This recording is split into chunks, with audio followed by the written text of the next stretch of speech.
సాయినాథ పారాయణం 5వ రోజు నైవేద్యం వరి అన్నంతో కూడినటువంటి పరమాన్నాన్ని ప్రసాదంగా పెట్టాలి. శ్రీ సాయి పారాయణం అధ్యాయం 25 పాదరక్షలే ఉపదేశము. ప్రభు శ్రీ సాయిసా బహుజనులు జన్మించి పాపమైతినై సంయోగ వియోగములు సుఖదుఖములు సుడివడి సంసారమున మునిగి తేలుచు తృప్తి లేక తృష్ట సంగతుడునై తడబడునున్న దరిజేర్పు సమర్థుడు అయ్యే నీవే. నీకన్నా నాకు వేరే దిక్కవురు తండ్రి. అనేక జన్మ సంపాదిత పాప పంకిలము నన్ను ఆశ్రయించి అజ్ఞానంధకారమున అణిచిపెట్టి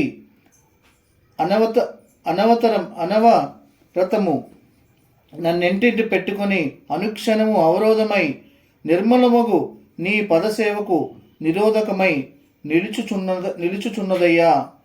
నీ అనుగ్రహ వినా ఇతర మేము నాకు అనుగ్రహం లేకుండా మాకు నిలకడెక్కడున్నది బాబా. కరుణాసాగర పతీతుడనగు నా పాలిట దైవమని పాలింపున్న నా మొర పెడచెవిని పెట్టక ఎప్పుడూ కూడా నిర్గుణ పరబ్రహ్మయగుని అవతార చర్యందలి ప్రత్యేకత నియమబద్ధంగా తెలుపు. సమర్థమసుకు సంరక్షించుము తండ్రి. కాకయున్న అవి వర్ణించుటకు నేను అశక్తుడను. పరమాత్మ స్వరూపుడగు బాబా తన భక్తులు యందు అవిశ్వాసము వదిలి భక్తి పెంపొందించగలిగినందులకు తానే భగవంతుడునని ప్రపంచమున గల సాధువులందరి కూడా తానేనని అనేక విధముల స్పష్టపరిచి తన లీలలను చూపించాడు. ఇన్ని విధముల శ్రీ సాయి ప్రత్యక్షముగా తానే భగవంతుడని చూపినను అనుమానాలతో సతమతమగు వారు కూడా లేకపోలేదు. బాబాను భగవంతుడని నమ్మి సేవించిన భక్తులను పాలించుట యందు ప్రత్యేకత లేదు. అవిశ్వాసముతో బాధపడుచు పరీక్షింప సమకట్టిన వారిని కూడా కరుణాస్వరూపుడగు మన తండ్రి ఆదరించి అనుగ్రహించుట యందే బాబా ప్రత్యేకత. మంచివాళ్ళనే కాదు చెడ్డవాళ్ళను కూడా బాబా అనుగ్రహించి ఆనతలిస్తుంటాడు. నా భక్తులకు నేనే ఎన్నుకుంటాను. వారెంత దూరంలో ఉన్నా సరే నా దరువుకు చేర్చెదనని గదా బాబా చెప్పింది. బాబా భక్తితో సేవింపు వారిని కంటికి రెప్పవలే కాపాడుకుంటాడు అనడానికి సందేహం లేదు.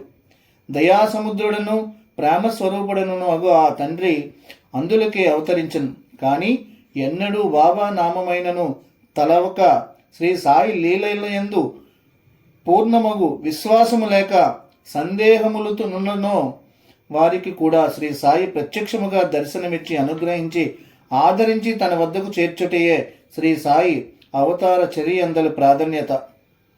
సంపన్న గృహస్థు పురాకృత పుణ్యవశమున మేధావి బొంబాయి నగర వాస్తవ్యుడు హరికోనోబా అనగా కనోబా కుమారుడు. అతను పేరు హరి. ఇతని మిత్రులెందరో శ్రీ సాయి భక్తులు. శ్రీ సాయి భజనలతో బాబా లీలల చింతనతో కాలము గడుపుచుండరి. ఈ హరికి మాత్రము నమ్మకం కుదరలేదు. సరికదా శ్రీ సాయిని పరీక్షిద్దామని భ్రమ కలిగింది. అట్టి అనుమానం కలుగుట కూడా అదృష్టమే అనక తప్పదు. భక్తితోగా కున్ననేమి గాని పరీక్షిద్దామన్న అహంభావంతోనైనానేమో గాని శ్రీ సాయిని దర్శనం చేయుట జరుగుతున్నది. ఏదలాగున్నప్పటికీ కూడా భగవంతుణ్ణి పరీక్షించుట మన శక్తి ఎంత. సామాన్యంలో అగు మనము ఇచ్చడి ఈ యోగ్యతా పత్రములు లేకున్నా ఆయనకి ఏమి లోటు. నువ్వు మంచోడో చెడ్డాడో అని చెప్పకపోతే ఆయనకేం లోటు ఉందా? కాదు కదా. మన ఈ యోగ్యతా పత్రాలతో ఆయనకి ఒరిగినదేమీ లేదు కదా. అనుమానమైనను కలిగినచో భగవత్ చింతన కలిగినట్లే. అదియును లేని పాషాండులకున్న ఏమీ పనికిరాని వాళ్ళు, అసలు మా దేవుణ్ణి నమ్మలేని వాళ్ళకన్నా వీళ్ళు మంచి మేలే కదా. భగవత్ అనుగ్రహించిన ఈ అనుమానములు ఏమి చేయగలవు? త్రుటి మాత్రమున తీరిపోవా? ఈ హరి శ్రీ సాయిని దర్శించుటకని కాదు కానీ పరీక్షిద్దామని ఉద్దేశంతో తన మిత్రులతో షిరిడి వెళ్ళి మసీదుకి వెళ్ళాడు. మిత్రులందరూ భక్తులైన కారణం చేత పుష్పములు పూజా ద్రవ్యములు తెచ్చుకున్నారు. హరి మాత్రం ఒట్టి చేతులతోనే వచ్చాడు. పైపెచ్చు జరీ తలబాగా ధరించి దువ్వెనలతో పాదరక్షలతో మసీదు చేరాడు. అప్పటికప్పుడే భక్తులు అనేకులు శ్రీ సాయిని సేవించుచున్నారు. ప్రసన్నమగు శ్రీ సాయి వదనం చూడగానే ఈ హరికి గల అనుమానము, పరీక్షిద్దామన్న పట్టుదల ఏమైపోయాయో, ఎక్కడికి పోయాయో కానీ తాను పరుగున శ్రీ సాయి పాదముల దగ్గరికి వెళ్ళి అక్కడ వాలిపోయాడు. ఆతృతగా వాలిపోయాడు. ఆత్మశాంతి చేకూరినది. ఒళ్ళు పులకరించింది. ఇతడు అదృష్టవంతుడు. నిజమునకు ఈ సాయి భగవంతుడు కాదని, ఫకీర్ అని చాటిన మాత్రమేమి, అంత మాత్రమున శ్రీ సాయి సాయికి ఏం లోటైనా కలుగుతుందా? మన తండ్రి దయాసముద్రగుట చేత ఇట్టి వారిని కూడా అనుగ్రహించుస్తున్నాడు. పాపం హరి తొడిగిన పాదరక్షలు విలువైనవి. బొంబాయి నుండి బయలుదేరినప్పుడే 25 రూపాయలు కొన్నాడు. ఆ కారణం చేత పదిలిమగు మసీదు ముంగట ఆ పాదరక్షలు వదిలి వాటిపైననే దృష్టి ఉంచి తిరిగి వాటినే చూస్తూ శ్రీ సాయి దగ్గరికి చేరాడు.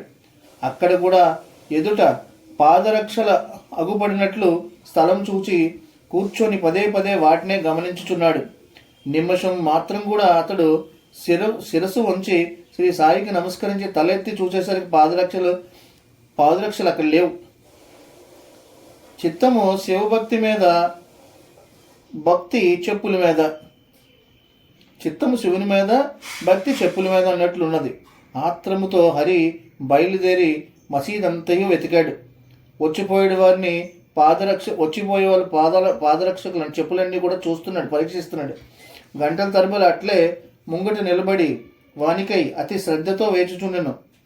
కానీ అవి మాత్రం కనపడలేదు. బాధపడుచు మిత్రులతో మకాన్ చేరాడు. ఆ హరి షిరిడీ వచ్చుట అదే మొదటిసారి. తన తండ్రి పేరు కానీ, తన పేరు కానీ, తాను కానీ, మిత్రులు కానీ శ్రీ సాయికి తెలుపలేదు. మిత్రులతో పాటు తను కూడా మకామునందు భుజించుచుండెను. ధ్యాన మాత్రమున పోయిన పాదరక్షలపైనే ఉన్నది. ధ్యాస మాత్రం ఏంటంటే పోయిన పాదరక్షల మీదే దృష్టి ఉంది. భోంచేస్తున్నప్పుడు కూడా త్వరగా భోజనం ముగించి చేయి కడుక్కొని బయటకు వచ్చేసరికి వీధి వెంట ఒక మరాఠీ బాలుడొక కర్రకు చెప్పుల జత తగిలించి హరికా బేట జరికా పేట అని కేకలు పెట్టుచుండెను. వెంటనే హరి ఆ బాలుని పిలిచి ఏమిటి విషయం అని ప్రశ్నించాను. అందులోకి అతడు ఇట్లు చెప్పాను, బాబా నన్ను పంపించినాడు. హరికా బేట జరీకా పేట అని కేకలు పెట్టవలసినదని ఎవరైనా పిలిచి చెప్పులిమ్మని అడిగారా? ముందు అతని పేరు హరియేనా, తండ్రి పేరు కనోబాయేనా అని తెలుసుకుని అతనికి జరీ తలపాగు ఉన్నదా అని అడిగి అవునన్నచో అతనికి చెప్పులీమని చెప్పాడు. ఆ మాటలు విన్నంతనే అతనికి ఆశ్చర్యమైన. తలపాగా అనగా శ్రీ సాయి చూశాను, కానీ తన పేరు హరి అని, తండ్రి పేరు కనోబాయ్ అని ఎట్లు తెలిసినది? ఇది గాక ఈ చెప్పులు తనవని శ్రీ సాయికు తెలియనట్లు?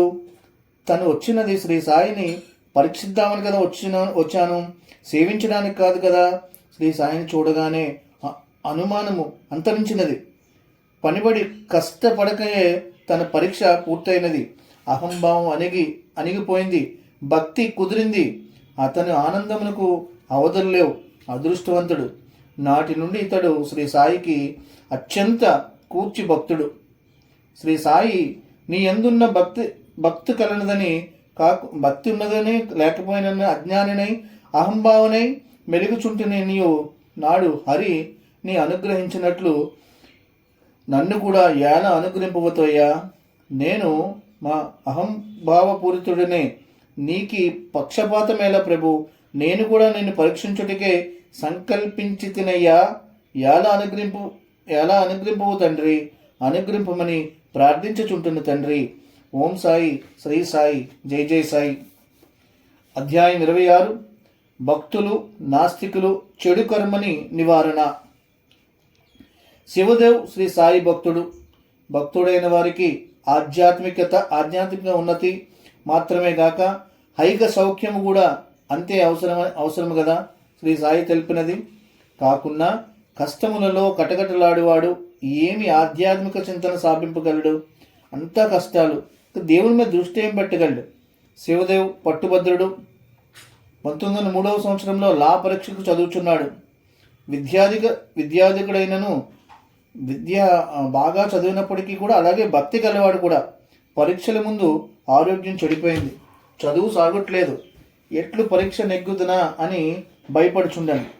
పరీక్షకు బొంబాయి పోవుటకు ముందు బాబాని దర్శించను. బాబా, బేటా భయమేలా, నన్ను స్మరించు, పరీక్ష రాయి, నేనున్నాను కదా, తప్పక కృతార్థుడు కాగలవు, పొమ్ము అని ఆశీర్వదించి బాబా అభయం ఇచ్చి పంపించారు. సంశయం అన్నది లేక అతడు శ్రీ సాయి నామస్మరణతో పరీక్షకు కూర్చున్నాడు. తోచినట్లు రాసినాడు. శ్రీ సాయి వాక్కులు వృధా కావని అతని ఆశ. పరీక్షలైనవి. మిత్రులందరూ ఒకచోటే చేరి. అందులో అక్కల్కోట వాస్తవ్యుడు సపత్నికర్ కూడా ఉన్నాడు. శివదేవ్ రాసినది ఒకటి సరైనది కాదు. అతడు పరీక్ష యందు తప్పుడు తథ్యమని తీర్మానించారు. శివదేవ్ మాత్రం ఒప్పుకొనట్లేదు. అందుకు కారణము అతని వాదము ఒక్కటియే. భగవంతుడకు శ్రీ సాయి పలుకులెట్లు వ్యర్థం కాగలవు? నేను వ్రాసినను రాయకున్నను నెగ్గుట మాత్రం నిజమని వాదించడం మొదలుపెట్టాడు. నీవు రాయకున్నా నీ సాయి మాత్రం ఏం చేయగలడు అని సపత్నికర్ వెక్కిరించి వెకిలిగా నవ్వాను. తెలియని మూర్ఖులకి ఎంత చెప్పినా మాత్రం ఏం ప్రయోజనము? సత్పురుషుల శక్తి నీకు ఎట్లు తెలియగలదు? ఫలితములు వచ్చినప్పుడు తెలుసుకుందువులే అని శివదేవ్ సమాధానం చెప్పాడు. పరీక్షా ఫలితాలు ప్రకటించబడినవి. శివదేవ్ పరీక్షలో నెగ్గాడు. సపత్నికర్ కూడా ఉత్తీర్ణుడయ్యాడు. సపత్నికర్ అక్కలకోట ఎందే న్యాయవాది వృత్తి సాగించినాడు. అదృష్టవశమున పేరు ప్రఖ్యాతులు గడించాడు. రాబడికి లోట్లేదు. శ్రీ సాయి విశేషం మరిచను. 10 సంవత్సరాలు అట్లే గడిచను. ఈ లోపల ఈ మిత్రులిద్దరూ కలియుట జరగలేదు. ఇతనికి ఒక్కడే కుమారుడు, రూపవంతుడు, బుద్ధిమంతుడు. పాపం చేతికెదిగిన ఆ బిడ్డ ఒక్క బిడ్డ కూడా కంఠవ్యాధిచే మరణించను. సపత్నికర్కు గుండె చెదిరినది, మతి చెడినది, తీరని దిగులుతో ఆరోగ్యము పాడైంది, మనశ్శాంతి కరువైంది. యాత్రలెన్నో చేశాడు. పండరీపురమున విఠలుని సేవ, గంగాపురమున దత్తుని భజన, ఎన్ని విధాలు చేసినను సౌఖ్యం లేకపోయినది. ఉపనిషత్తులు వల్లించాడు, గీతాపారాయణం చేశాడు, కానీ తృప్తి లేదు, శాంతి లేదు. రోజులు అలాగే గడిచిపోతున్నాయి. ఒకనాటి రాత్రి తన దౌర్భాగ్యమును తలపోయిచు అట్లే కన్నెలు మూసెను. ఒకనాడు శివదేవ్ 1903వ సంవత్సరంలో పలికిన మాటలు, అతనికి గల శ్రీ సాయి యందలి భక్తి, దాని ఫలితము అన్నీ కళ్ళ కట్టినట్లు అగుపడుచున్నవి. శ్రీ సాయి భగవంతుడని శివదేవు వాదించుచున్నట్లు కలగనెను. సాయి సాయి అని కేకలెడుచూ లేచినాడు. అవును, ఈ సాయి భగవంతుడు, నన్ను మాత్రమేలా ఆదరింపడు? నేను కూడా శ్రీ సాయిని ఆశ్రయించదను అని నిశ్చయించుకుని తన తమ్ముడు పండితరావుతో పయనమై మరునాడు షిరిడీ చేరాడు. ఫలములు కొని భక్తితో శ్రీ సాయిని చేరి ప్రణమిల్లాడు. కానీ శ్రీ సాయి కోపముతో పొమ్మవతలకి అని గట్టిగా అరిచాడు. వారం రోజులట్లే గడిచినవి. ప్రతిరోజు ఇట్లే జరిగింది. పాపము సపత్నికరునకు ఏమీ పాలుపోలేదు. బాలాజీ షింపేయను భక్తిని చేరి తన బాధ వెళ్ళబుచ్చాడు. మరుసటి రోజు శ్రీ సాయి పటములు రెండింటిని అంగడి అందుకుని ఆ రెండింటిని చేతిలో పట్టుకొని శ్రీ సాయిని దర్శించాడు. షింపే ఆ 2 పటములను శ్రీ సాయికి అందించాడు. సప్నతికరు మాత్రము భయభక్తులతో దూరంగా కూర్చుండెను. శ్రీ సాయి ఆ పటములు చూడగానే, వీటిని నేనెరుగుకుపోలేదు, నాకు ఎరను తెచ్చితివా అని పెద్ద పెట్టున నవ్వెను. నేను నీకు దర్శనం ఇవ్వట్లేదని దెబ్బలాడుతున్నాను, నాకు ఎరగా వేసావు అనమాట ఈ 2 ఫోటోలు అన్నాడు. మిగిలిన భక్తులు కూడా సాయితో పాటు నవ్వారు. ఇదే సమయమైన సపత్నికులను రావలసిందిగా షింపే సైగ చేశాను. సపత్నికరు వినయమున శ్రీ సాయిని సమీపించి సాష్టాంగపడ్ను. కానీ శ్రీ సాయి మాత్రము పొమ్మవతలుగాని మళ్ళీ గట్టిగా అరిచాడు. ప్రేమతో పిలవలేదు. పాపము సపత్నికరు కిన్నుడై దీనవదనములతో తిరిగి మకాం చేరాడు. ఆ సాయంత్రం కూడా సపత్నికరును చూడగానే శ్రీ సాయి తీవ్రముగా నీవు ఇక్కడి నుండి వెంటనే వెళ్ళిపోమ్ము అని ఆజ్ఞాపించాను. పాపమతడు ఆ దురదృష్టము నిందించుకొనుచు బాబా ఆజ్ఞను అతిక్రమించుట వీలు లేదన్నందున మరుసటి రోజు ఉదయమే షిరిడీ వదిలి తన పట్టణానికి వెళ్ళిపోయాడు. 1 సంవత్సరం గడిచింది. అతనికి మనశ్శాంతి లేకపోయింది. తిరుగు గంగాపురంనకు మాదేగావ్నకు యాత్రలు చేసి ఎట్టి ఫలితములు లేక తిరిగి ఇల్లు చేరినాడు. సమర్థ సద్గురుడగు శ్రీ సాయి ఆపన్న రక్షకుడు, ఆర్తి తీర్చి ఆదరింపగలడన్న ఆశతో ఆశ్రయింపు కాదని కసిరినాడే గాని కరుణ గానలేదు. గత జన్మముని ఏల ఎన్ని పాపములు చేశానో కాకున్నా దయాస్వరూపుడగు శ్రీ సాయి కూడా నన్ను ఏల కాదనను అని పలు విధాల బాధపడుతూ కడకు నిస్పృహతో పత్ని సమేతుడై కాశీకి చేరి జీవిత శేషం అచ్చటినే గడిపి శ్రీ విశ్వనాథుని సన్నిధానమున తనువు చాలించవలెనని తలపెట్టుకున్నాడు. ప్రయాణమునకు వలము సన్నాహములన్నీ కూడా పూర్తయ్యాయి. ఇక 2 రోజులకు ప్రయాణము నిర్ణయించబడినది. కానీ శ్రీ సాయికి దయ కలిగినది. ఆనాటి రాత్రి సపత్నికర్ భార్య కలగన్నది. ఆమె బావి నుండి నీరు తెచ్చుటకు బింది భుజాన్ని పెట్టుకొని వెళ్ళింది. ఆ బావి వద్ద ఫకీర్ ఒకడు నెత్తికి గుడ్డ కట్టుకొని, అమ్మా నీవెలా ఇట్లా బాధపడుతున్నావు? ఆ బిందె నాకిమ్ము, నేను పవిత్రముగా ఉదకముతో నీ బిందుని నింపి నీ ఇంటకు నిచ్చెదను అని బతిమాలినాడు. పాపం ఆమెకు భయం తోచినది.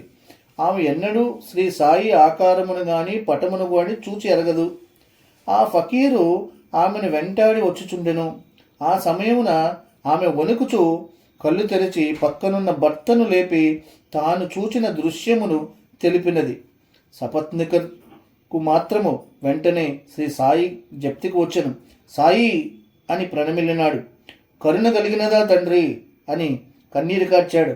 మనకింక భయం లేదు. దీనుడునై నేను దర్శించినప్పుడు శ్రీ సాయి కాదని పంపను. నేడు నీకు దర్శనమిచ్చాడు. మన కష్టములు తీరదనని తెలిపినాడు.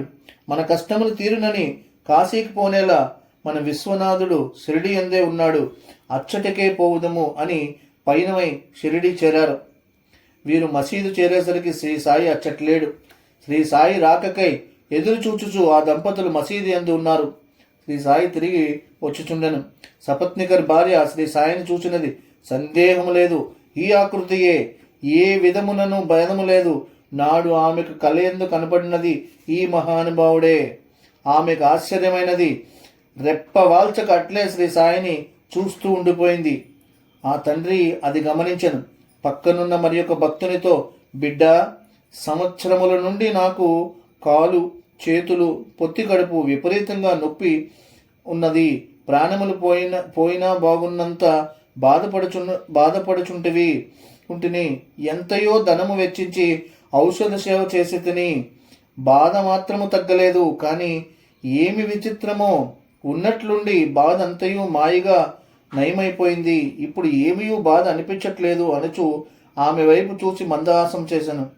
ఆమె పేరు మాత్రము శ్రీ సాయి చెప్పలేదు. కానీ ఆమె ఆ చెప్పిన కథ అంతయు ఆమెకు సంబంధించినదే. శ్రీ సాయి నొప్పులు పోయినవి అనినో లేదో చేతితో తీసినట్లు ఆమెకు నొప్పులు పోయి సౌఖ్యము అబ్బినది. ఆమెకేమీ అర్థం కాలేదు. సాయి అని శ్రీ సాయి పాదమును పట్టుకున్నది. సపత్నికరు ధైర్యం చేసి శ్రీ సాయిని సమీపించి ప్రణమిల్లాడు. పూర్వము వలనే పొమ్మవతలికి అని సాయి గద్దించను. కానీ ఇతర భక్తులందరూ మసీదు వదిలి వెళ్ళి వరకు సపత్నికరు అట్లే వేచియుండి ఒంటరిగా శ్రీ సాయి ఉండుట చూసి శ్రీ సాయి పాదములపై శిరము ఉంచి గట్టిగా పట్టుకొను. కసిరినను అతడు తలెత్తలేదు, పాదములు వదలలేదు. ఆ సమయమున ఒక యాదవాంగన శ్రీ సాయిని చేరి ఈ సాయి కాళ్ళు నొత్తి మొదలెడను. ఆమెను ఉద్దేశించి శ్రీ సాయి ఇట్లు పలికను, నేను ఒక వర్తకుడను. వ్యాపారమున హెచ్చు లాభము గడించితిని. వివిధ విధముల వృద్ధి చెందాను. కానీ కాలము వ్యతిరేకించి దెబ్బ తగిలినది. కడకు నాకు గల ఒక్క కుమారుడు కూడా గతించినాడు. నాటి నుండి మనశ్శాంతి లేక ఎన్ని యాత్రలు చేసినను ఊరట కలగట్లేదు.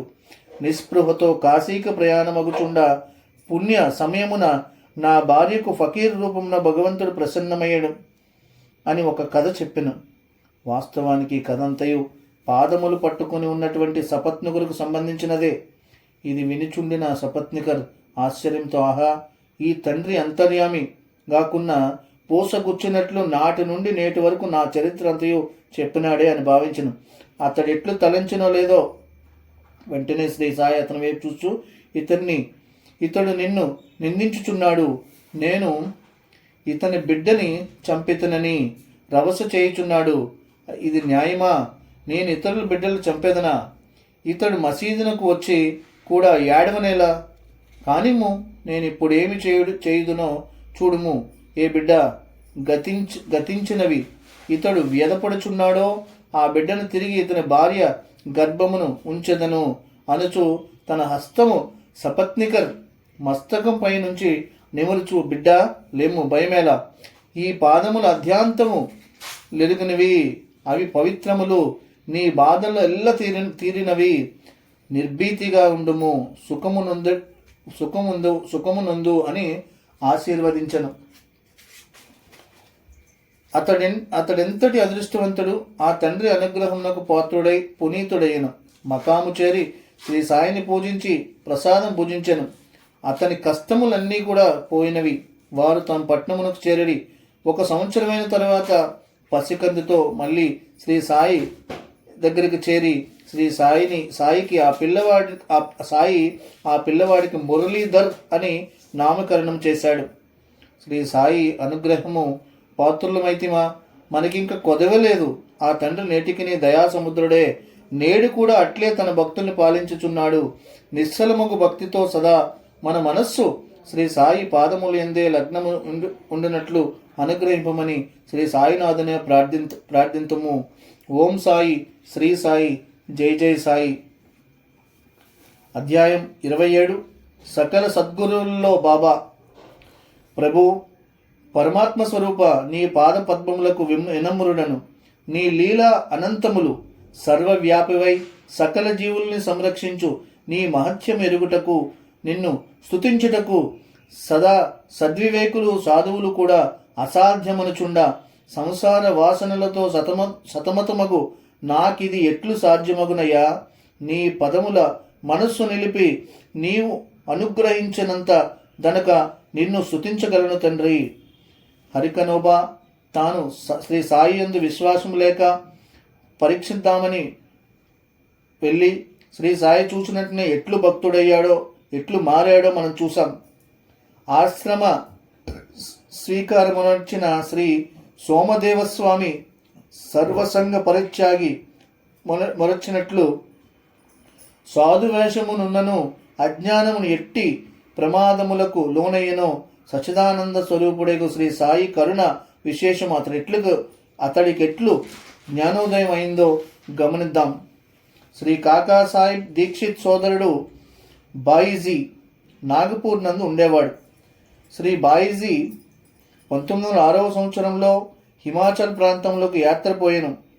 గంగోత్రి లోయ సమీపమున ఉత్తర కాశీయందు శ్రీ సోమదేవస్వామి పరిచయము ఇతనికి లభించినది. శ్రీ సాయి హరిద్వారమున ఉండేవాడు. ఆ పరిచయ ఫలితంగా ఒకరి చిరునామా ఒకరికి తమ డైరీల యందు రాసుకున్నారు. శ్రీ స్వామీజీ తన వీలు చూసుకొని నాగపూర్ వచ్చేదనని బాయిజీకి వాగ్దానం చేశాడు. 5 సంవత్సరాలు గడిచింది. 1911వ సంవత్సరంలో శ్రీ స్వామి తానిచ్చిన మాట ప్రకారం మరిచిపోకుండా నాగపూర్కు వచ్చారు. బాయిజీ ఉచిత రీతిన స్వామీజీకి స్వాగతమిచ్చి సత్కరించాడు. ఉభయులు భగవత్ చింతనతో సుఖముగా కాలము గడుపుచుండరి. అచ్చటనే శ్రీ సాయి లీలలను గూర్చియు శ్రీ సాయి మహత్యము గూర్చియు స్వామీజీ విన్నారు. వెంటనే ఆ మహనీయని దర్శించవలనన్న ఆతృత కలిగింది. బాయిజీ వల్ల ఒక పవిత్ర పత్రము గుని శ్రీ స్వామీజీ షిరిడీకి పయనమాయను. కొపర్గమునందు రైలు దిగి టాంగా ఎక్కి ఎప్పుడూ శ్రీ సాయిని దర్శించునా, ఎంత త్వరగా నేను దర్శిస్తున్నా అన్న ఆత్రతతో వెళ్తున్నాడు. టాంగా షిరిడి సమీపించినది.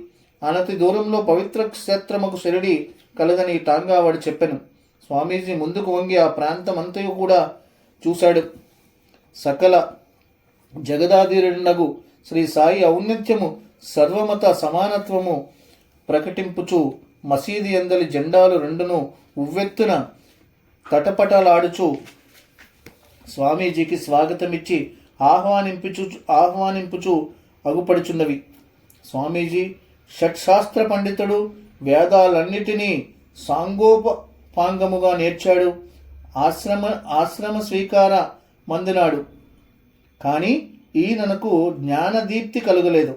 సరిగదా బ్రహ్మాండ భారములపై మమత వీడలేదు.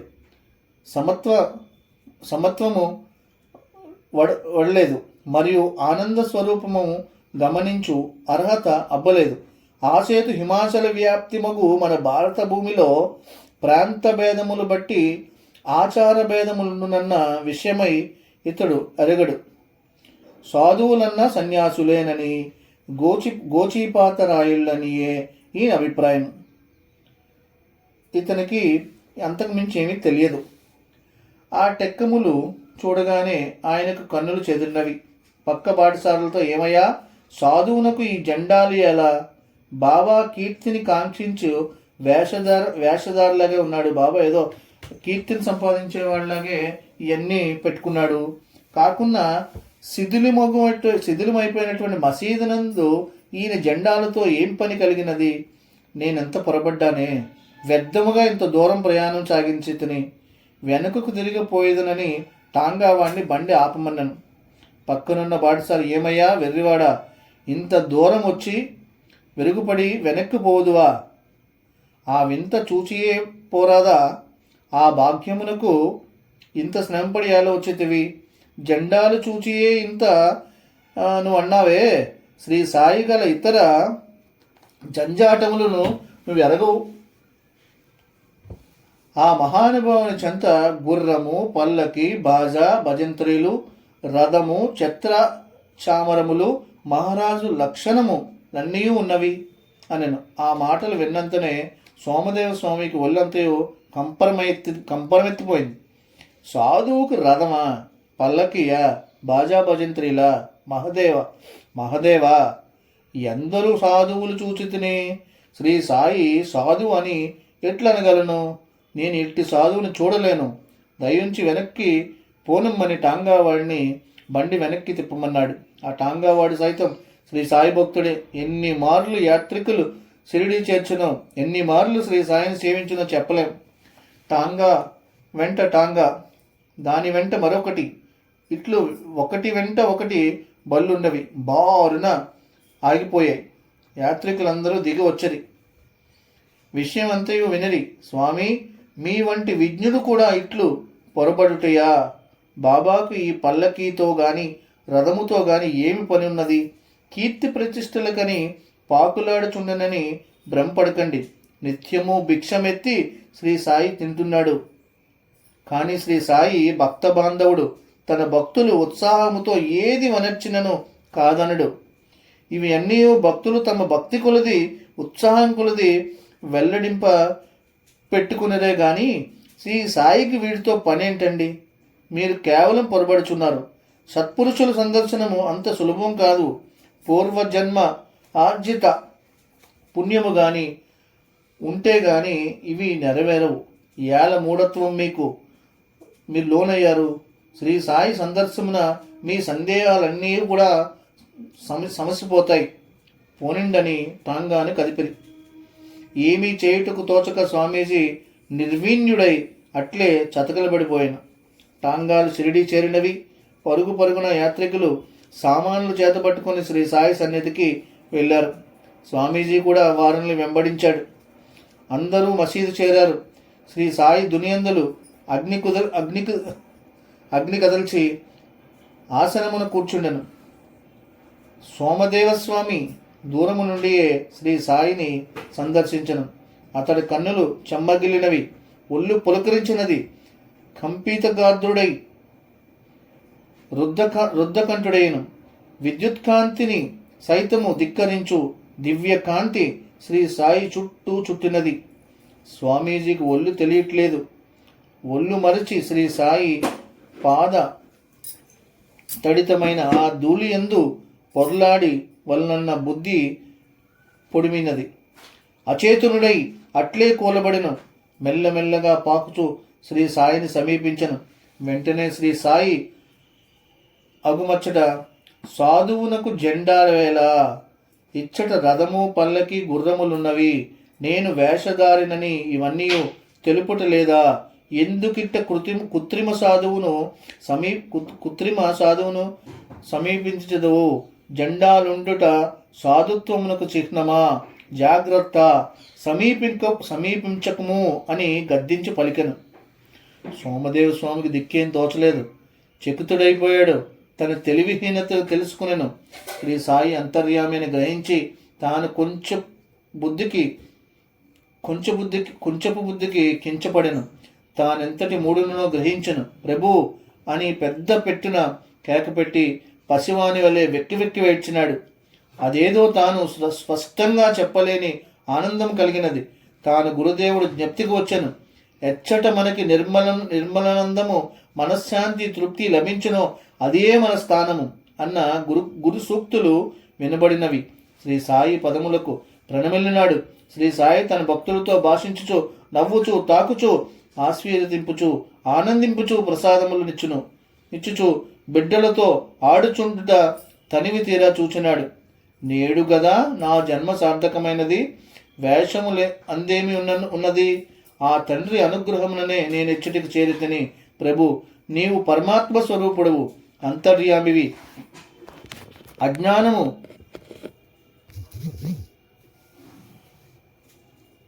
అంతర్యామి ప్రభు, నీవు పరమాత్మ స్వరూపుడవు, అజ్ఞానము తెలివినైతిని పంపాలయ్యా అని ప్రార్థించను. నాటి నుండి శ్రీ స్వామి శ్రీ సాయి భక్తునిగా వేరుగా చెప్పనేలా. అదృష్టవంతుడు శ్రీ సాయి కరుణకు పాత్రుడై సత్యమగు స్థితిని గ్రహించి సద్గతి నందుకొనెను. మనమును కూడా అట్టి సద్గతి నందుటకై శ్రీ సాయిని శరణ వేడుదముగాక. ఓం సాయి, శ్రీ సాయి, జై జై సాయి. అధ్యాయం 28. బుద్ధులను ప్రేరేపించినాడు. పవిత్ర గోదావరి తీరమందలి రాజమహేంద్రవనము శ్రీ వాసుదేవానంద సరస్వతి స్వామివారు కాలం గడుపుచుండెరి. శ్రీ తంబే స్వామి అని వీరల పిలుచుట వాడుక. చాలామంది ఈయన్ని తంబే స్వామి అని పిలిచేవారు. ఈయన జ్ఞాని, మహాయోగి, జగద్గురు శ్రీ దత్తమూర్తిని సేవించేవాడు. మహారాష్ట్రమున నాందేడ్ అనే పట్టణం ఒకటి ఉన్నది. అక్కడ వసించు పుండరీకరావు అను న్యాయవాది ఈ స్వామీజీకి శిష్యుడు. పుండరీకరావు తన మిత్రులతో కలిసి తన గురుదేవుణ్ణి దర్శించుటకు రాజమండ్రి చేరాడు. గురు పూజ జరిగిన తరువాత ఇష్టాగోష్ఠి జరిగినది. ఆ సంభాషణలో శ్రీ శిరిడీసిన లీలల గురించి ముచ్చటించారు. శ్రీ సాయి అన్న పేరు విన్నంతనే వాసుదేవానంద సరస్వతి ముకులిత హస్తుడై కరములెత్తి ప్రభు అని ప్రణమిల్లి పక్కనున్న నారికేలం అందుకొని, బిడ్డా పుండరీక, ఈ ఫలమును నా కానుకగా నా సోదరుడగు శ్రీ సాయికి అందజేయము. ఇది నేను భక్తితో పంపితునని తెలుపుము.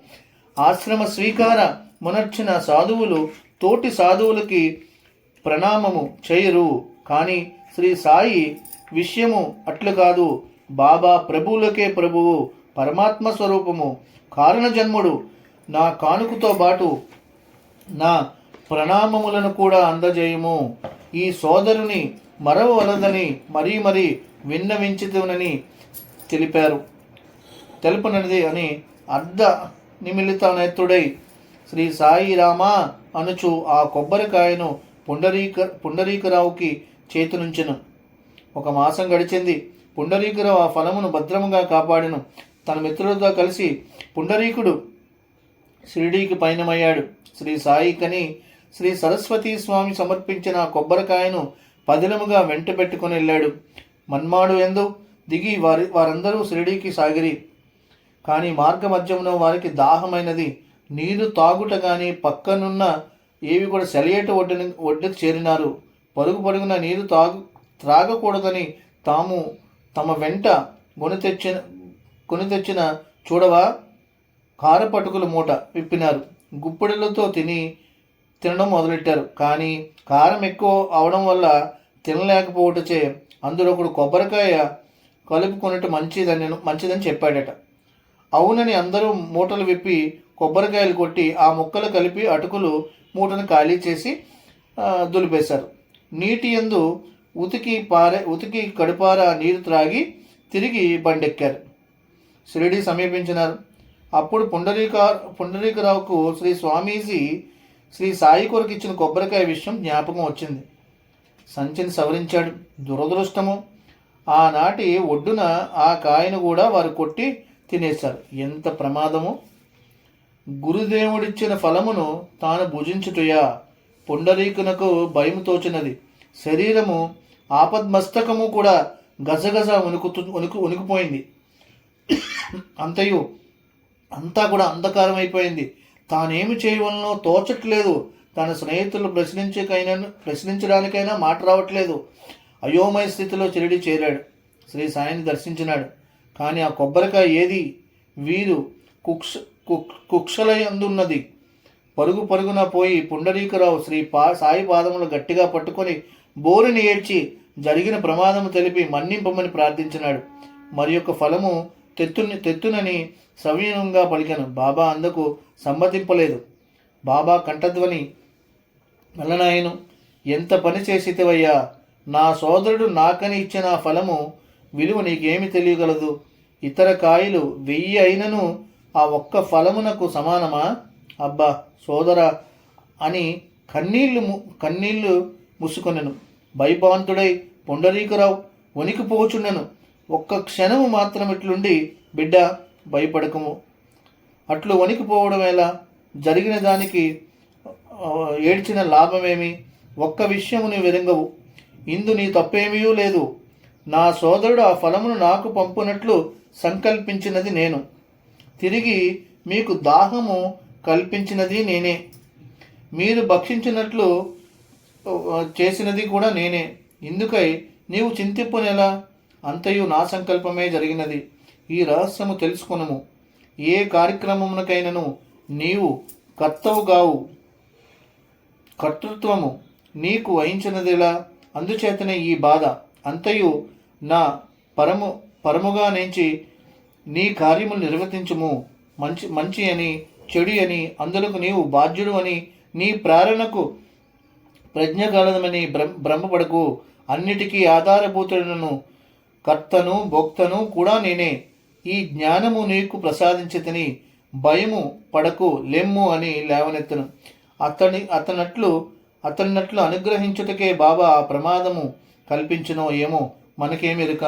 మనకు వ్యతిరేకములై భీతికరములై కష్ట కారణములుగా అగుపడు అంశములు కూడా దైవ సంకల్పము ములని భావం అవసరమని అజ్ఞానం మనమిట్లు బాధపడుచుంటామని తెలియజెప్పినాడు. ప్రభు అడుగడుగున ఆ అజ్ఞానమే నాకు అడ్డు తగులుచున్నది, అహంభావమే ఆవరించుచున్నది. ఇందుండి నన్ను రక్షింపవా అని బాబాకి నేను శిరస్సు ఉంచి ప్రణమిల్లుచున్నాను. ఓం సాయి, శ్రీ సాయి, జై జై సాయి. అధ్యాయం 29.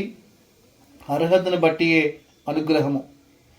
ప్రేమస్వరూపుడకు శ్రీ సాయి తన భక్తులను ఎట్లు కాపాడుచున్నది గమనించి తిమ్మనం. ఆ తండ్రి ఆపోద్ధారకుడు, భక్తి భారాభృతుడు. ఆ అవతార మందుల ప్రత్యేకతయే అది. దుష్ట శిక్షణ అనునది లేదు. అందులకు కారణము మనం ఆలోచింప పనిలేదు. ఏమందురా, ఈ కలి కల్మషముతో కడగండ్లు పడు వారి యందు ఎవ్వరూ శిష్టుల శిష్టులు అనగలము. అట్టి తరి అందరూ దుష్టులే అన్నను. ఈ అవతారదారి రక్షించున్నదెవరని అందు శిక్షించింది వారెవరు? అందుచేతనే దుష్ట శిక్షణ అనున్నది లేక అందరూ ప్రేమతత్వముతో ఆదరించి వారి మనోవృత్తులను వారికి కెరుగుకే మార్పు చేసి సత్ప్రవర్తనను ప్రవర్తింపునట్లు ప్రవర్తన కలిగించు ప్రేమమూర్తియే మన సాయిబాబా. ఒకనాడు బాబా మసీదు యందు ఆసనముపై ఆసీనుడై పని లేనివాడి వలె రాగి నాణెములు అటు ఇటు చూచిన దానినే చూచుచు ఈ చేతి నుండి ఆ చేతికి, ఆ చేతి నుండి ఈ చేతికి మార్చుచున్నాడు. ఎవరితోనూ ఏమీ మాట్లాడక తదేక దీక్షతో వాటినే చూస్తూ పరీక్షించుచు కూర్చున్నాడు. బాబా దరిచేరిన భక్తులకు ఆ మౌనమేలునను అర్థం కాలేదు. అట్లే పదే పదే ఆ పైసల నేల పరిశోధించుచుండనో తెలియట్లేదు. ఏమిటి బాబా పరీక్షింపుచుంటి అని సవివరంగా ప్రశ్నించరి. వెంటనే బాబా, ఏమీ లేదు, ఇన్ని నాణ్యములు ఉన్నవి, ఇందు ఒక్కటైనను సరైనది ఉన్నదా అని చూస్తున్నాను. ఒక్కటైనను సరైనది లేదు. అక్షరము లేనివి, బొమ్మ అగుపడినవి, అరిగిపోయినవి, సొట్టబడినవి, విరిగిపోయినవిగా ఉన్నవి. ప్రతిదానికి ఏదియో వంకున్నది. ఇందరు ప్రజలు వచ్చుచున్నారు. అందరూ అధిక వలె అది కావాలి ఇది కావాలని అడుగువారులే గాని బ్రహ్మజ్ఞానం కావాలని తహతలాడు వారెవ్వరూ లేరు. నా భాండాగారమున వలయునంత సామాగ్రి ఉన్నది.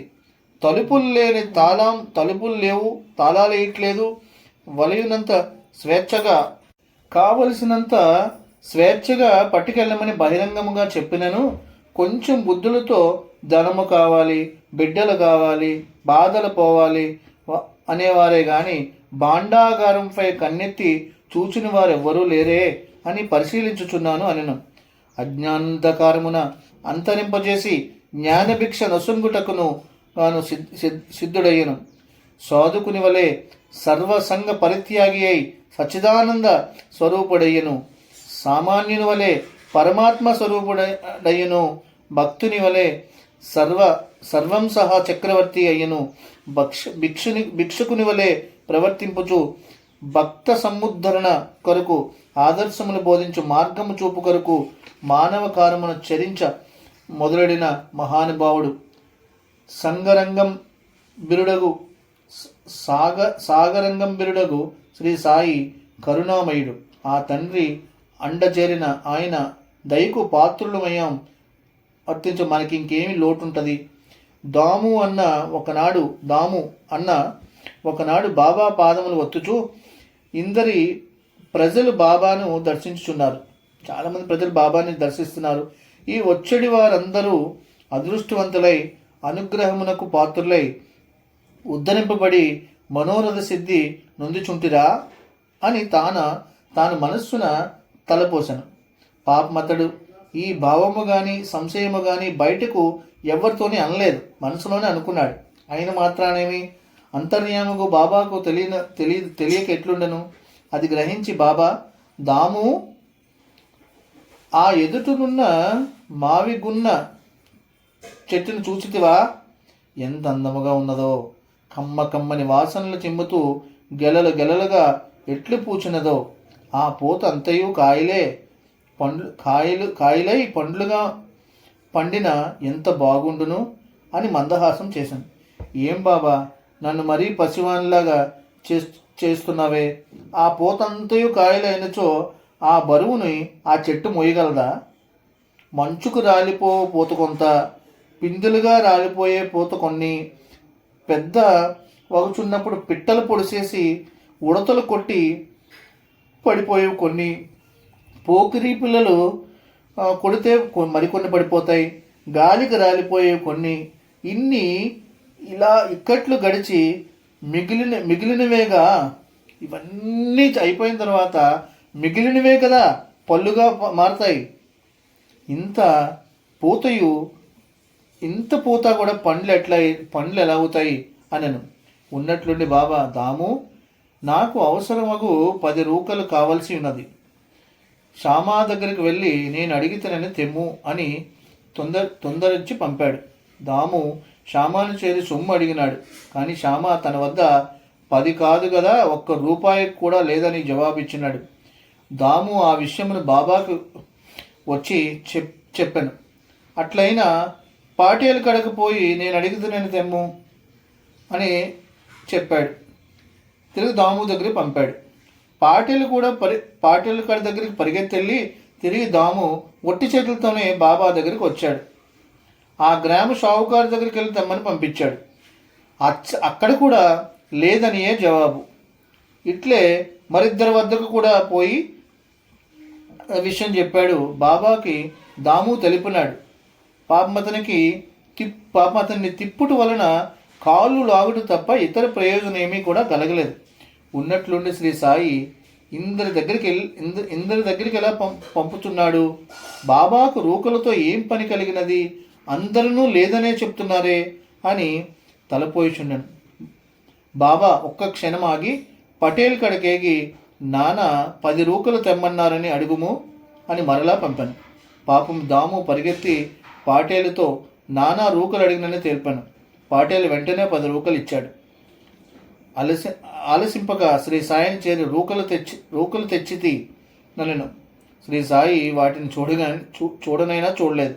దాము ఇంకను ఉగర్చుచు నిలిచి ఉండే గాని కూర్చొని కూడా కూర్చోలేదు. అప్పటికప్పుడే శ్రీ సాయి రూకలతో పని లేదు, తిరిగి ఇచ్చిరమ్ము అని చెప్పాడు. దాముకు మతిపోయింది. పొమ్ము తెమ్ము అని అంత తొందరించిన శ్రీ సాయి వాటితో పని లేదు, ఇచ్చి రమ్మనుచున్నాడే అని విభ్రాంతి చెందాడు. బాబా, నీ లీలలు నాకెట్లా అర్థము కాగలవు? ఇంత తొందరించి తెమ్ము అని ఆ రూకలు తెచ్చిన వెంటనే వలదు, అవి ఇచ్చి రమ్మందు వేళ మూడును తండ్రి, నాకేమీ అర్థం అవట్లేదు అని బాబా పాదాలపైన పడిను. బాబా ప్రేమతో దాము శిరముని సవరింపుచు, బిడ్డ తెలియటలేదా? పాత్రోచిత్తమగు రీతినే ఫలము లభించను. పూచిన పూతంతయు పరిపక్వములు కావు. ఆత్రపడినంత మాత్రాన అర్హత లేనిదే అనుభవం కలగదు. నాకని అడిగిన అందరూ రూకలు లేవనే చెప్పారు. నేను ఇల్లు వాకిలు లేని ఫకీరును. ఆస్తిపాస్తులు సున్నా, అధికారము లేదు, ఆర్జన లేదు. నాకిచ్చిన ఆ రూకలు తిరిగి ఇచ్చి వచ్చునో లేదో అన్న అనుమానము. నాకని అడిగినా లేకున్నా రూకలు నానా అన్నంత మాత్రం ఎట్లొచ్చినవి? నానా ఉన్నతోద్యోగి, అధికారము గలవాడు, అర్జనాపరుడు, తిరిగి ఇవ్వగల తాహతు ఉన్నది. దేనికైనను అర్హత అవసరము. అర్హత లేనివాని అభీష్టములు సిద్ధింపవు. అర్హతతో ఆర్జించుటకు ప్రయత్నించవలసి ఉన్నది. అర్హత కలిగేనా మనము అడగకయే, ప్రయత్నము లేకయే ఫలితములు తానంతద కోరినది సిద్ధించగలదు. ఇన్ని నాళ్ళు నన్ను సేవింపుచున్నను, నీకు ఇది అర్థం కాలేదు. వ్యర్థుడనైతివి. ఈ రూకలు నాకెలా ఇచ్చి రమ్మని పంపాను. దాము తన మనస్సు ఎందలి సంశయము బాబాకు తెలుపులేదు. కానీ అతని వలె ఎందరి మట్టి అనుమానముతో సతమతమగుచున్నాము. మన తండ్రి ఎంత చక్కగా బోధపరిచినాడు. అట్లయినా మనకి అర్హత కలదో లేదో, మనకి అట్టి అర్హత లేదియే నన్న భీతితో అధైర్యపరుట కన్నా వేరేమీ చేయలేమా? అట్టి అర్హతను పొందు ప్రయత్నము పునేవేగా బాబా తెలిపినది. బాబా అనేక జీవరాశులు సృజించినను అందొక్కటి కూడా నిజతత్వమును తెలుసుకున్నటకు శక్తి లేక ఉన్నందున మానవులు సృష్టించనని చెప్పబడినది. భగవద్వంశ ప్రతి మానవుని యందును ఉన్నది. యుక్తాయుక్త విచక్షణా జ్ఞానమును భగవానుడు మానవునికి ప్రసాదించినాడు. మంచి చెడులు తెలుసుకొని మంచినే అవలంబించడం మన విధి. అందులో మంచి ఉన్నది, చెడు ఉంది, కానీ మంచిని అవలంబించడం మన యొక్క విధి. మనము తప్పు చేయనప్పుడు ఇది తగదు సుమా అని అంతర్యామి హెచ్చరించుతూనే ఉండను. ఈ అంతర్వాణి హెచ్చరిక వలనే అయ్యో ఇది తగని పని, ఎట్లు చేయుదము అని తటపటాయించుట విధివశమున అట్టి పని చేసిన అభిమానమును బహిరంగముగా తెలుపుకున్నను మనము చేసిన చెడును ఒంటరిగా నున్నప్పుడే జ్ఞప్తికి తెచ్చుకొని బాధపడి నుండి ఒప్పుకున్నను లేకపోయినను మనందరకు దైనందన వ్యవహారము ఇది అనుభవ సిద్ధము. భగవంతుడు మానవునకు విచక్షణ జ్ఞానముతో పాటు స్వేచ్ఛను కూడా ప్రసాదించాడు. ఈ స్వేచ్ఛను దుర్వినియోగము చేసితిమా, దురాలోచనకులై సత్యమునకు దూరమై మనము చేసిన దాని ఫలితమే మనం అనుభవించి బాధలు పొందిదము. అంతర్మత హెచ్చరీకుల గమనించి ఆ స్వేచ్ఛను క్రమశిక్షణ నుంచి క్రమ మార్గమున సద్వినియోగము చేసితిమా, సాత్వికమైన తత్వముతో సత్యమును సమీపించగలము. మన వర్తన మన చేతిలోనే ఉన్నది. మనము చేయు పనులకు తత్ఫలితములకు మనమే బాధ్యులము. ఇందుకు ఇబ్బందులు కలిగి ఇక్కట్లు పడినప్పుడు ఇతరులను ఎలా మనం నిందిస్తాము? ఇంత స్వేచ్ఛ నొసగి అడుగడుగున ప్రమాదము అని హెచ్చరించుచున్నను ప్రేమమూర్తి యొక్క భగవానుడిని ఎందుకు దూరం పెడుతున్నావు?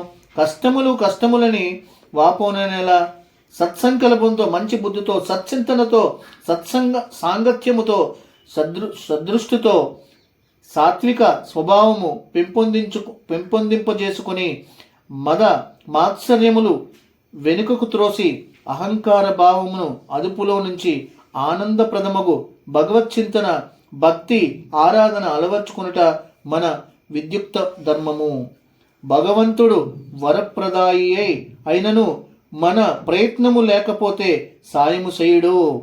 భగవంతుడు డొసగిన మేధస్సును, బుద్ధి బలమును కళ్యాణప్రదమగు వినియోగించవలసి ఉన్నది.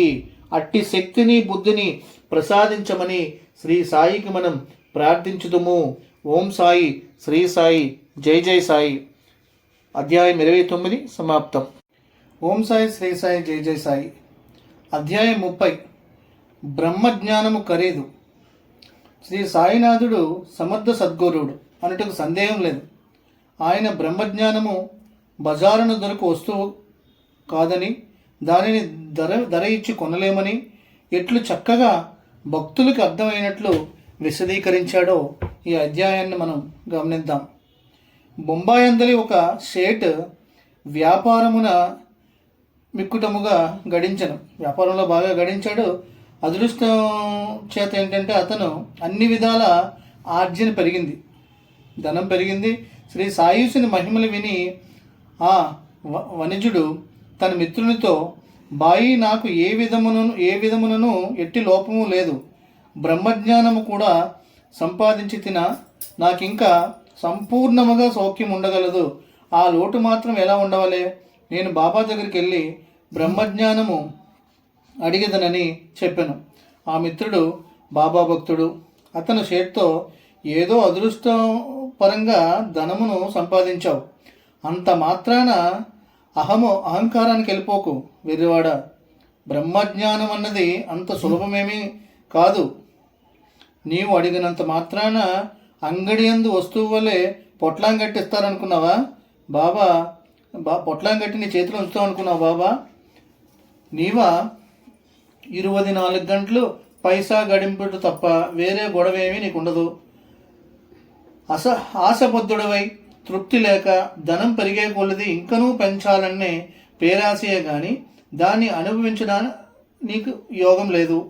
నేను ఎరిగినంత వరకు కూడా సత్కారమునుకని ₹1 కూడా నీవు వెచ్చించలేదు. అట్టి నీకు బ్రహ్మజ్ఞానం ఎట్లు లభ్యమగును?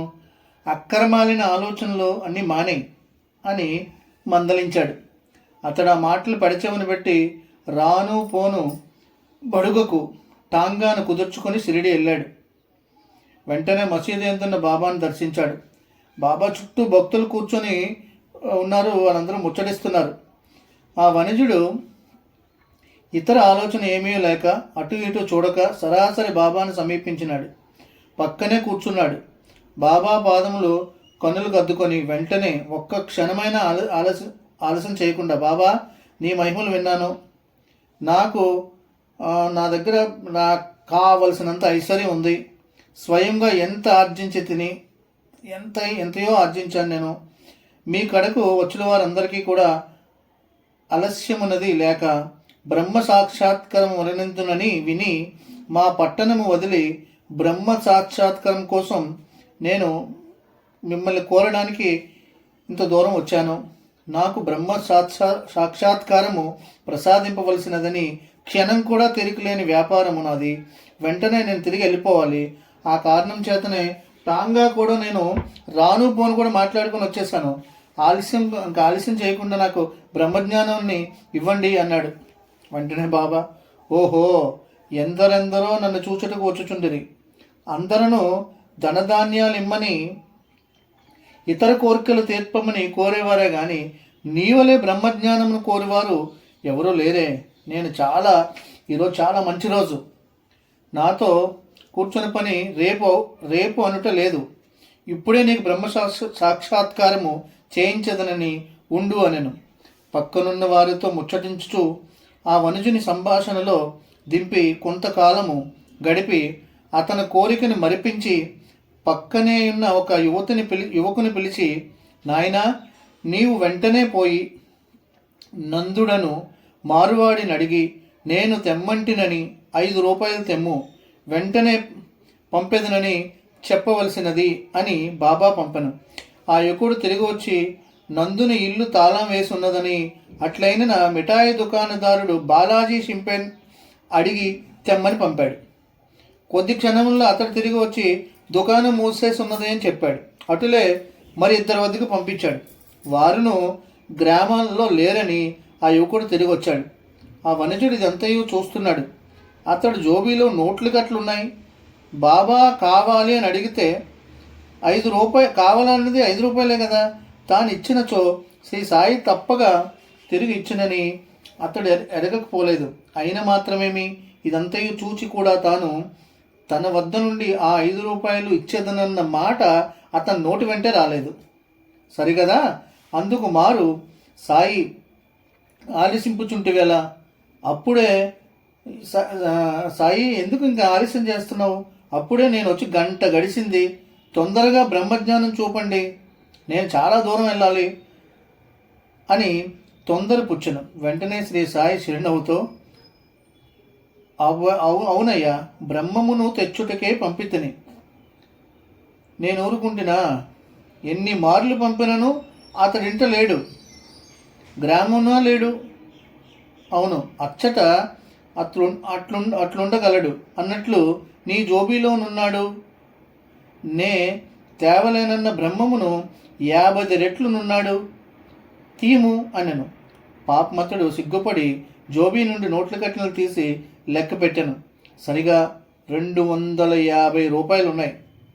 అంతటి శ్రీ సాయి, వెర్రివాడ, బ్రహ్మజ్ఞానము అంత సులభమైనది అనుకున్నావా? ధనము ఉన్నంత మాత్రాన ఇక అసాధ్యమన్నది లేదనే నీ అహంభావం ఎలా? నీ పాలిట బ్రహ్మము ఆ సొమ్మే. అది లేకున్నా నీకు మతిపోయి పిచ్చివాడు అవుతావు. బ్రహ్మజ్ఞానము ఆశించడివాడు దానిని పాటింపడు. ఉన్నదని గర్వపడుచు, పోయినదాన్ని బాధపడుచు, ఇంత దనక నేను చేసింది ఎందుకు నీకు తెలియదా? నాకు 5 రూపాయలు ఎందుకు? పాపము, నీవు ఇంతగా వెగిరిపాటుతో ఉన్నవాడవు. 5 రూపాయలు నీ దగ్గర లేకపోయితేవే. బ్రహ్మజ్ఞానమన్న సొమ్ము వెచ్చించి కొనే పదార్థము కాదు సుమా. అందుకు తగిన అర్హత సంపాదించవలసినది. అది ధనముతో చేకూరేది కాదు. దానికి పంచేంద్రియములు అరికట్టవలసి ఉన్నది. ఈ ఈశానాత్రయములు అణిచిపెట్టవలను. ఇంతియే కాదు, అరిషడ్వర్గములు నవ్వల త్రోయవలను, అవతలకు తోయాలి. సర్వసమ్మతం అబ్బవలను. అన్నిటికన్నా మించి ఆ పరమేశ్వరుడు అనుగ్రహం అవసరము. అంత మాత్రాన గృహస్థు ధర్మలు వదిలి బైరాగవలే మఠములు చేరవలను కానీ సన్యాసులు అయ్యి అడవులు అదేవిధంగా గృహలు ఉండవలనని కాదు. మనము చేయి ప్రతి పనిని కూడా నేను అన్న అహమును వదిలి కర్తయు భోక్తయు భగవంతునిగా భావించి సర్వము ఆ పరమేశ్వరుడి అనుగ్రహమే ఫలితమేనని అహంభావము లేకుండా కష్టసుఖములు కలిమేములు సమభావముతో అనుభవించుచు ఈర్ష్యను వర్జించి వదిలి సర్వ సమత్వ మలవర్చుకొని పరమాత్మ పదధ్యాన మాసించడగాని ఆ హర తప్పదు. ఇది అసాధ్యము కాదు, ప్రయత్నించిన అందుబాటులో ఉండగలదు అని ప్రబోధించను. ఈ ప్రబోధము ఆ ఒక్క వణిజుడికే కాదు, పక్కనున్న ప్రతి భక్తుడుకును గుణపాఠమే. శ్రీ సాయి అందలు ప్రత్యేకతయే అది. శ్రీ సాయి పదసేవ అబ్బిన క్రమేపీ అవసరమగు హృదయ పరివర్తన మనకు మెరుగుకే జరగగలదు. అట్టి అర్హత నందుటకు అవసరమగు బలము నిమ్మని శ్రీ సాయినాథుని నేను ప్రార్థిస్తున్నాను. ఓం సాయి, శ్రీ సాయి, జై జై సాయి. నా 5వ రోజు పారాయణం సంపూర్ణం. ఓం సాయి, శ్రీ సాయి, జై జై సాయి.